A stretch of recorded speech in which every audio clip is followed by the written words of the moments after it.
Hey there, my name is Megan and welcome to my channel.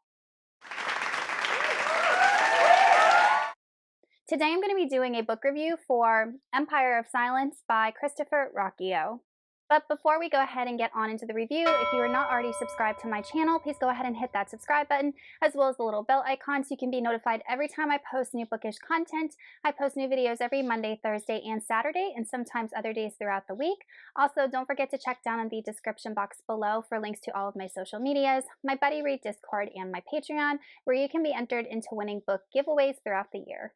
Empire of Silence is book one in the Sun Eater series, which is an adult kind of epic sci-fi series, and I have heard a lot of buzz about this book. I have heard such good things about it, and I ended up buddy reading it with two of my subscribers. So thank you guys. It was so much fun to read with you and chat about this book.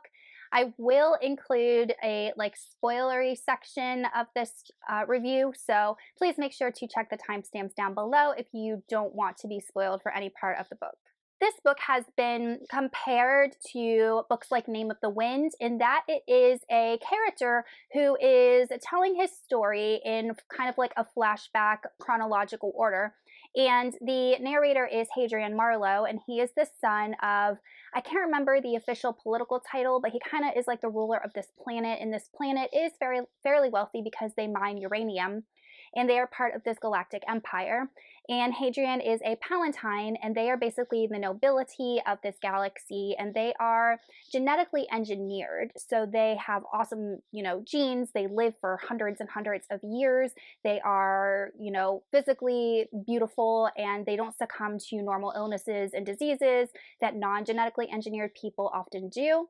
So Hadrian is telling us, the reader, his story, and he does break the fourth wall and address the reader because he knows someone's reading his account, but he's explaining all of the events in his life that led up to the point where he is.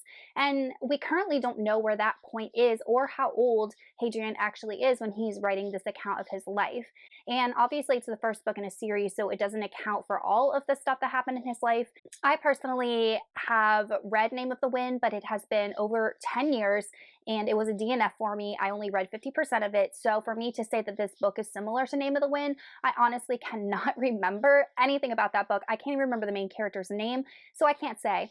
But it does have that same narrative style, and other books that follow this would be Bloodsong by Anthony Ryan or Empire of the Vampire by J. Kristoff, where you have this main character, and in all of those, they're male, that are recounting their life events from a place as an older individual. And from what it sounds like Hadrian might be in some sort of prison somewhere, but I don't know that for sure. And I wanted to just explain all of that to say that this book, in my personal opinion, has very little plot progression. And for a long time in this book, it felt like we were just literally following someone's autobiography. And it wasn't until probably the last maybe 200 pages that we really established, in my opinion, kind of the purpose of this story. So to circumvent back to what this story is like I said, we're following Hadrian, and Hadrian thought he was going to inherit his father's throne essentially, but we find out that that is not the case, and his father ends up wanting to send Hadrian to the Chantry, and the Chantry is kind of like this religious / political sect that is religious in nature but gets its hands into a lot of the politics of the Galactic Empire, and Hadrian knows that they are corrupt. He wants nothing to do with them, so he devises a way to not go to the Chantry and to skip off world and kind of live his own life, and that goes horribly wrong. And he ends up on this planet called Emish, and he is on Emish for the majority of the book. And it is kind of like a planet that it has a nobility, it has a wealth sector, but it's not a nice planet. In fact, it reminded me a lot of The Lies of Locke Lamora, just the way it was described, with a lot of water and canals and hot and sweltering and humid. That's the setting of this planet, and he has to survive on Emish, and a lot of stuff happens to him. So that is the majority of our setting. In this world, there is also a war going on, and I might not be pronouncing this right, but the Silsen, they are this alien species that the humans are fighting. And this war has been going on for decades, and Hadrian even says, it's taking place at this far end of the galaxy. It really doesn't affect me. But throughout the book, throughout the years, the Silsen do get closer and closer to an area where Hadrian is, so it becomes more real to him. Also, Hadrian knows how to speak the Silsen language, not fluently, but pretty well.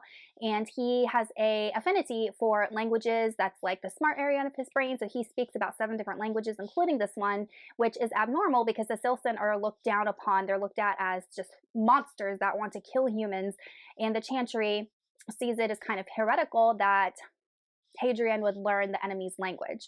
But this does obviously come to benefit him later on in the book, as it obviously would. So I'm going to start with the things that I like and then go on into the things that I don't like, and then I'll end up telling you guys my overall rating of the book.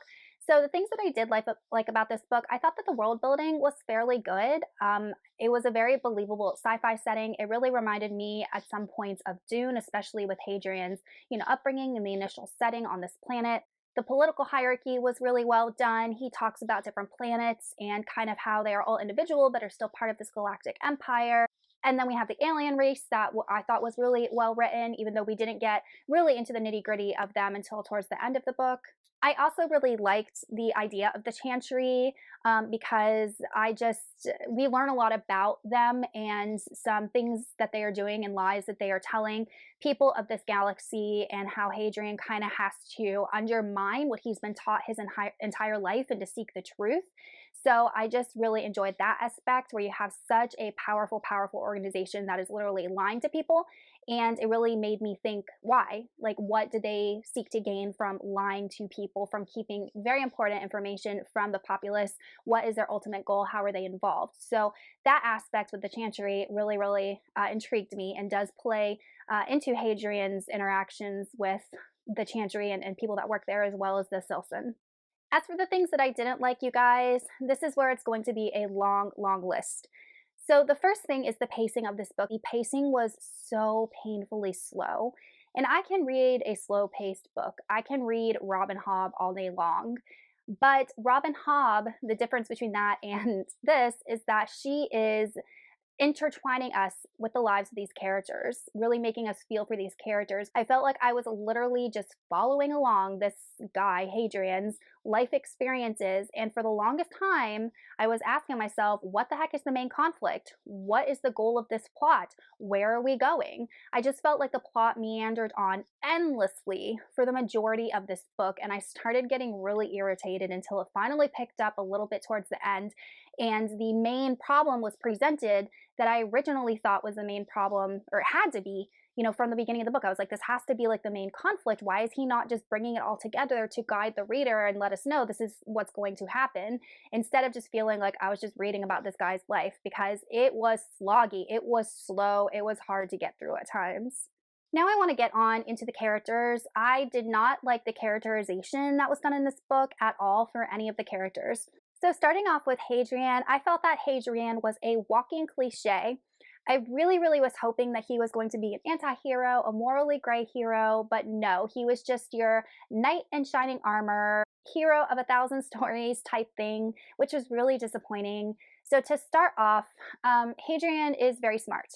He's also an artist and amazing at drawing. He is also a really, really good soldier and fighter, even better than his brother. So he is intellectually intelligent, he is artistically intelligent, he is kinesthetically intelligent. Hadrian is basically perfect. And I guess you could argue and say that he was genetically engineered, but like, that's unrelatable to humans because all of us are imperfect. So I feel like Hadrian needed to be given like some sort of flaw, like a glaring flaw that he constantly had to overcome. And I just did not get that from him. I did not get that tension. And obviously, Hadrian, everywhere he goes, he does well. He becomes the leader. People look up to him. And he was just too perfect. He was way too perfect. And I didn't like him because of that. He just was unrelatable. So then we have, the cliche of Hadrian, but then you also have the cliche of the villains. So we have Hadrian's father, which just shows no even ability to have a fatherly affection for his son. He's just mean and psychopathic and horrible to Hadrian. It's almost like he's not even human. And then we get on into the Chantry. And there was 2 characters in the Chantry that Hadrian had a lot of interactions with, and I don't even remember their names because I don't care. But we had a mother and a son, and they were just like, oh my, their actions and their words just didn't make any sense. And I think that the author was trying to create a conflict for Hadrian, but like, it was just so unreal and laughable. Like, these characters like the woman of the Chantry was psychopathic. Like her actions and her words just made absolutely no sense to any rational human being. And it was almost like she was a comic book villain, and that's it. She was evil to be evil. She had no sense of right and wrong or ethics or morals, and just didn't stop to think critically. Like, she was just not a well-written character. Neither was her son, but she was far worse. So the villains, in my opinion, were just not well developed at all. And I like a well-written villain. I like a villain who has real motivations behind why they are evil, especially if they are evil, but they think what they're doing is right. Like, I feel like that is the best type of villain because you can argue for their actions. But these people, these villains, these antagonists, just no, they just were psychopaths to be psychopaths. And then we get on into the couple of female characters that were in this book. Personally, I didn't like any of them. We do have a couple of love interests for Hadrian, and none of them really lasted a long time, and most of them seem to be just like because it was convenient. But then we get to Valka, and Valka is an archaeologist type person who is on Emish, and she is studying these ancient ruins, and Hadrian likes her because she is very intelligent. But I couldn't stand Valka. I thought she was mean, condescending, judgmental. She was not a nice person, and Hadrian was smitten with her. And I'm like, why? Why do you like her? She's intelligent. You might think she's pretty, but she literally judges you, calls you names, is not polite, says nothing nice to you. How do you even like her as a person? I don't understand. So the one love interest that Hadrian really focused on, Valka, was, in my opinion, not a good love interest, not even a likable character. I don't care if you're smart and intelligent, if you're like an a-hole to everybody else. And finally, we get to the fact that there were a ton of characters in this book, and I had to stop eventually and ask myself if any of these characters were going to be relevant for the rest of the book, because a lot of time and events do occur in this book, and I really don't know what's going to be significant. And eventually I learned that none of the characters that the author presents are important at all, because it's kind of like Hadrian just goes from event in his life, and once that event is done, those characters are no longer important. I do think Valka will have some importance going forward, but that's about it.